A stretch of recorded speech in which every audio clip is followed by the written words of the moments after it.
Parliament లో చేయాల్సిన చట్టాన్ని ఇక్కడ చేస్తే ఎట్లా మీరు లాభం చేస్తారు, ఎట్లా బీసీలకు న్యాయం చేస్తారు, సమాధానం చెప్పండి. నెంబర్ 1.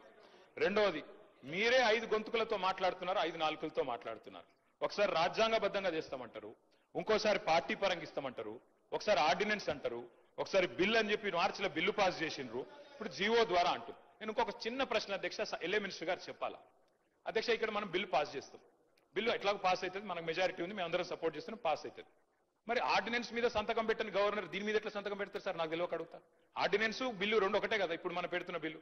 ఆర్డినెన్స్ మీద సంతకం పెట్టలే గవర్నర్ గారు, మరి బిల్లు మీద ఎట్లా పెడతారని మీరు అనుకుంటున్నారు? ఏ రకంగా మరి సెప్టెంబర్ 30 లోపల ఎన్నికలు ఎట్లా పూర్తి చేస్తారు, రిజర్వేషన్లు ఎట్లా ఇస్తారు, గవర్నర్ సంతకం ఎట్లా పెట్టిస్తారు, ఆయన చెయ్యమని బలవంతంగా పట్టుకొని సంతకం పెట్టిస్తారా, ఏం చేస్తారు, ఎట్లా చేస్తారు? దయచేసి ప్రభుత్వం చెప్పాలా. ఆర్డినెన్స్ మీరే పంపుతారు క్యాబినెట్ నుంచి, ఆయన చేయకపాయే, అభ్యంతరం మీకు చెప్పే, దానికి మీరేమైనా సమాధానం చెప్పినారా తెలియదు. మళ్ళీ ఈ రోజు బిల్లు అంటున్నారు. ఎవరిని మోసం చేయడానికి, ఎందుకు మోసం చేయడానికి? దయచేసి మేము అడుగుతా ఉన్నాం అధ్యక్ష, సమాధానం ప్రభుత్వం చెప్పాలి. సార్, చాలా వారికి కూడా అన్ని అంశాలు తెలుసు కానీ